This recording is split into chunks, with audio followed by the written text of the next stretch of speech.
नमस्कार दोस्तों, मैं हूं अमित। स्वागत है आपका स्टडी अखाड़ा में। इस सेशन में हम रोज़ शाम 6 बजे एसएससी, रेलवे, एनसीएल और अन्य प्रतियोगी परीक्षाओं के लिए जीके के प्रैक्टिस सेट या कह सकते हैं कि क्विज हल करवाते हैं। दोस्तों, मेरे से अधिक जुड़कर प्रतियोगी परीक्षाओं के लिए जीके जीएस की तैयारी मजबूत करें। दोस्तों, मेरे इस वीडियो सेशन से जुड़ेंगे तो आप खाली हाथ नहीं जाएंगे, कुछ न कुछ आपके ज्ञान में ज़रूर वृद्धि होगी, ये मेरा वादा है। दोस्तों, अगर आप इस चैनल पर नए हैं तो इस चैनल को सब्सक्राइब कर लें व नोटिफिकेशन बेल को प्रेस कर लें ताकि प्रत्येक वीडियो आप तक पहुंच सके। तो चलिए शुरू करते हैं हम लोग। तो पहला प्रश्न है, खतरनाक बायोमेडिकल कचरों का निपटारा आमतौर पर कैसे होता है? पहला ऑप्शन है इसका दिया हुआ, गहनपूर्ण अंतःक्षेपण, भूतल कुर्की, भस्मीकरण और भूमि क्षरण। तो इनमें से कौन सा ऑप्शन सही है? इसमें जो सबसे सही ऑप्शन है वो है भस्मीकरण। ठीक है, क्या है? भस्मीकरण है। भस्मीकरण का अर्थ होता है कि किसी वस्तु को क्या करना, जला देना। ठीक है, तो ये जो बायोमेडिकल कचरा है उसको क्या करते हैं, जलाकर राख कर देते हैं। ठीक है, तो इस तरीके से इस कचरे को हम क्या करते हैं, उसका निपटारा करते हैं। ठीक है, तो चलिए अगले सवाल पे चलते हैं, अगले प्रश्न पे। अगला प्रश्न है, भारत में पंचायती राज व्यवस्था वाला पहला राज्य कौन सा था? तो भारत में पंचायती राज व्यवस्था वाला कौन सा राज्य था? ये 4 ऑप्शन दिए हुए हैं। पहला है मध्य प्रदेश, राजस्थान, उत्तर प्रदेश, पश्चिम बंगाल।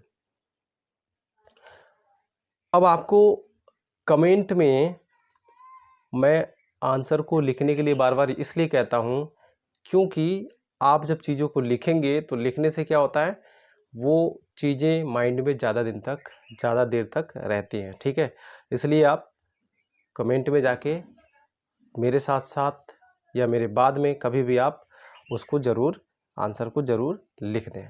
ठीक है, तो इसका जो सही आंसर है वो है राजस्थान। ठीक है, क्या है? राजस्थान है।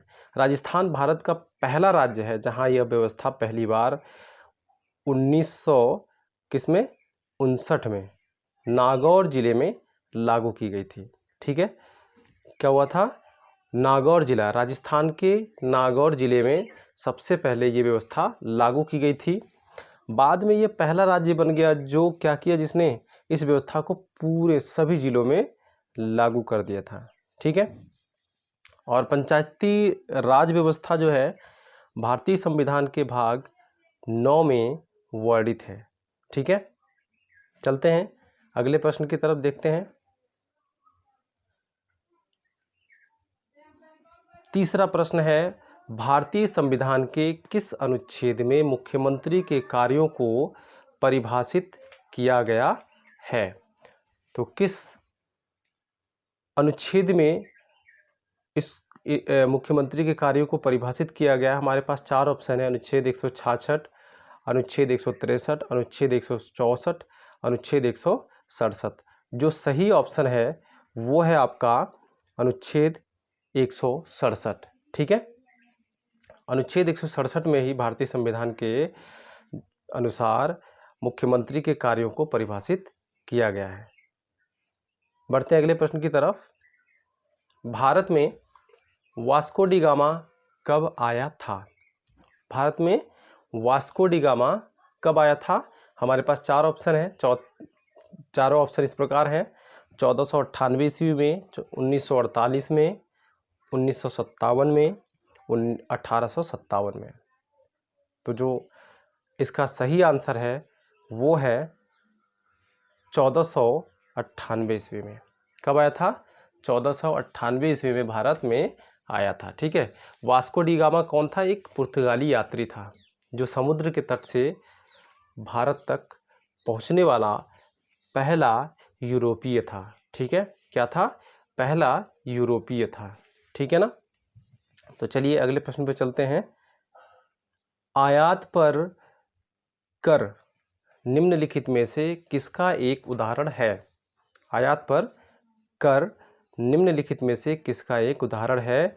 पहला ऑप्शन है विदेश व्यापार, वैश्वीकरण, आर्थिक विकास, व्यापार बाधा। तो इन चारों में जो सही ऑप्शन है वो है आपका व्यापार बाधा। क्या है? व्यापार बाधा है। बढ़ते हैं अगले क्वेश्चन की तरफ। फलों को पकाने के लिए किस गैस का प्रयोग किया जाता है? फलों को पकाने के लिए किस गैस का प्रयोग किया जाता है? हमारे पास चार ऑप्शन है, मीथेन है, ऑक्सीजन है, अमोनिया है, एसिटिलीन है। तो इस कौन सा ऑप्शन सही होगा? कमेंट करके ज़रूर बताइएगा। वैसे इसका जो सही ऑप्शन है वो है एसिटिलीन। ठीक है, किसका? एसिटिलीन गैस का प्रयोग किया जाता है। ठीक है ना। अब चलिए अगले प्रश्न पे चलते हैं। चोल काल के दौरान बनाया गया बृहदेवेश्वर मंदिर कहाँ स्थित है? चोल काल के दौरान बनाया गया बृहदेवेश्वर मंदिर कहाँ स्थित है? हमारे पास चार ऑप्शन है, मैसूर में, महाबलीपुरम में, तंजौर में, कन्याकुमारी में। तो जो सबसे सही ऑप्शन है वो कौन सा है? इसमें जो सही ऑप्शन है वो है कौन सा? तंजौर में। ठीक है, कहाँ पर? तंजौर में है। अब ये जो बृहदेश्वर मंदिर है ये कहाँ पर है? तंजौर कहाँ है? तमिलनाडु में है। ठीक है, कहाँ है? तमिलनाडु में है। और इस मंदिर, ये जो मंदिर है ये भगवान शिव को समर्पित है। कहाँ, किसको समर्पित है? भगवान शिव, यानी भगवान शिव का ये मंदिर है। और चलते हैं हम अब अगले प्रश्न पे। एलिस इन द वंडरलैंड नामक पुस्तक किसने लिखी है? पहला ऑप्शन है William Shakespeare, Paul Kennedy, Lewis Carroll, George Orwell. ठीक है, तो इनमें जो सही ऑप्शन है वो है लुइस कैरोल। कौन है? लुइस कैरोल है इस पुस्तक के राइटर। ठीक है, ये जो बुक है ये क्या है? एक काल्पनिक उपन्यास है जिसको लुइस कैरोल ने कब लिखा था? 1865 ईस्वी में। कब लिखा था? 1865 ईस्वी में लिखा था। ठीक है, अब चलते हैं हम लोग अगले प्रश्न की तरफ। हमारे शरीर में किस विटामिन का उत्पादन उच्च दर पर होता है? चार ऑप्शन है, विटामिन ए है, विटामिन बी है, विटामिन सी है, विटामिन डी है। ठीक है, इसमें से हमको बताना है सबसे उच्च दर पर किसका उत्पादन होता है हमारे शरीर में। तो किसका होता है? ये होता है विटामिन डी का। ठीक है, किसका होता है? विटामिन डी का होता है। क्या होता है ना कि बड़ी मात्रा में विटामिन डी का उत्पादन कब होता है? जब शरीर लंबे समय तक किसके? सूर्य के रोशनी के संपर्क में रहता है। जब हमारा शरीर सूर्य की रोशनी के संपर्क में होता है तो हमारी त्वचा के नीचे विटामिन डी का संश्लेषण शुरू हो जाता है। ठीक है ना, तो इसका जो सही ऑप्शन है वो है विटामिन डी। अगले प्रश्न पे चलते हैं। कौन सा दर्रा कश्मीर घाटी को लद्दाख के देवसाई मैदानों से जोड़ता है? कौन सा दर्रा कश्मीर घाटी को लद्दाख के देवसाई मैदानों से जोड़ता है? हमारे पास ऑप्शन है बुर्जिल दर्रा, पेंसिला दर्रा, अघिल दर्रा, बोमड़ी दर्रा। ठीक है, बोमड़ी ला दर्रा होता है, लेकिन क्या है यहाँ पे बोमड़ी दर्रा ही हो गया, बोमड़ी ला दर्रा होता है। ठीक है, ये करेक्शन कर लीजिएगा। अब इसका जो सही ऑप्शन है वो कौन सा है? सही ऑप्शन है बुर्जिल्ला दर्रा। ठीक है, सॉरी, बुर्जिल दर्रा। क्या नाम है? बुर्जिल दर्रा। और इसकी एक खास बात यह है कि ये सर्दियों में क्या रहता है? बर्फ़ से ढका रहता है। ठीक है ना, क्या रहता है? बर्फ़ से ढका रहता है। अब चलते हैं अगले प्रश्न पे। अगला प्रश्न है केलकर समिति किसका निपटारा करती है? किसका निपटारा करती है? चार ऑप्शन दिए हुए हैं। औद्योगिक प्रदूषण का, बाबरी मस्जिद विवाद का, रेलवे घटनाएं, या फिर करों में सुधार। तो इसका जो सही उत्तर है, सही ऑप्शन है इसका वो है करों में सुधार का। ठीक है, किसका? करों में सुधार का निपटारा करती है। तो अब हम बढ़ते हैं अगले प्रश्न पे।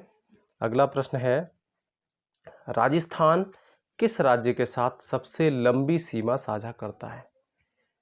किस राज्य के साथ सबसे लंबी सीमा साझा करता है?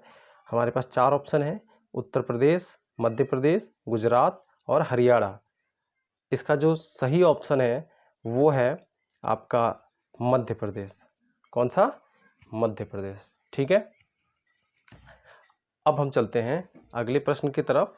अगला प्रश्न है, प्रत्येक वर्ष 9 नवंबर को किस रूप में मनाया जाता है?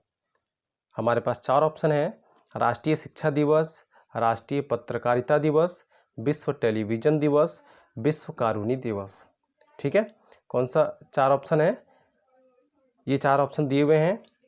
इसमें से जो सही ऑप्शन है वो है आपके ऑप्शन नंबर 4, विश्व कानूनी दिवस के रूप में मनाया जाता है। ठीक है, अब हम बढ़ते हैं अगले प्रश्न पे। कोयले की कौन सी किस्म में उच्चतम कार्बन है? कोयले की कौन सी किस्म में उच्चतम कार्बन है? ये 4 किस्में दी हुई हैं, लिग्नाइट, पीट, एंथ्रासाइट, बिटुमिन्स। ठीक है, बिटुमिनस। तो इसमें जो सबसे कार्बन की मात्रा जो पाई जाती है, सबसे अधिक पाई जाती है, वो पाई जाती है एंथ्रेसाइट में। ठीक है, किस में पाई जाती है? एंथ्रेसाइट में। चलते हैं अगले प्रश्न को देखते हैं। पूर्व भारतीय क्रिकेटर अनिल कुंबले का उपनाम क्या है?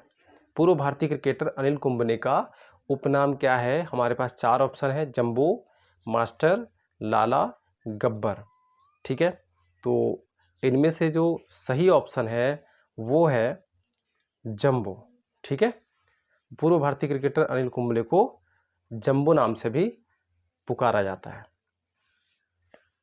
दोस्तों, ये वीडियो आपको कैसी लगी मुझे कमेंट करके ज़रूर बताइएगा। साथ ही साथ अगर इस चैनल पे अगर आप नए हैं, हमसे जुड़े रहने के लिए इस चैनल को सब्सक्राइब कर लीजिएगा। सब्सक्राइब करने के बाद नोटिफिकेशन बेल को ऑन कर लीजिएगा और इस वीडियो को लाइक ज़रूर कर दीजिएगा। तो मिलते हैं अगले वीडियो में, तब तक के लिए बाय बाय, टेक केयर।